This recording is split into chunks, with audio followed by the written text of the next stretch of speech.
అంటే ఆంజనేయుడు మంత్రిగా పనిచేసిన స్థలం ప్రభావం కూడా మన మీద ఉన్నది.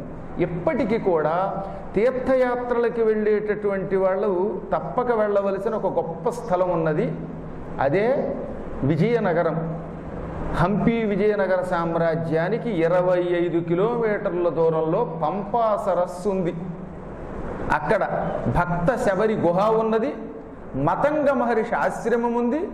ఇంకొక 5 కిలోమీటర్ల అటు నుంచి మనం హోస్పేట వైపు వస్తే అక్కడే ఋష్యమూక పర్వతం. ఋష్యమూక పర్వతం మీద అపూర్వమైన రీతిలో ఆంజనేయ స్వామి వారి యొక్క శిలామూర్తి కూడా ఉంటుంది.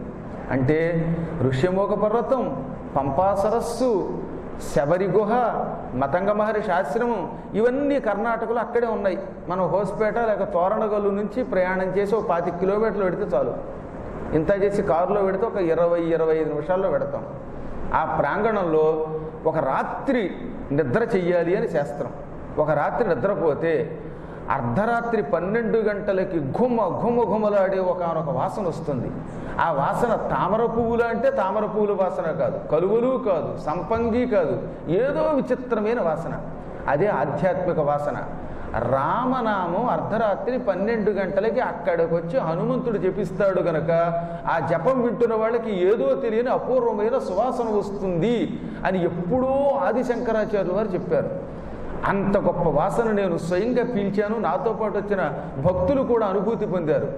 ఇంకా చిత్రం ఏమిటంటే అక్కడ రాత్రి 12 గంటల వేళ మనం నిద్రపోదామన్నా నిద్ర పట్టదు. మరీ దురదృష్ట జీవి అయితే చెప్పలేం, కానీ భాగ్యవంతుడికి ఎంత అలిసిపోయినా నిద్ర పట్టదు.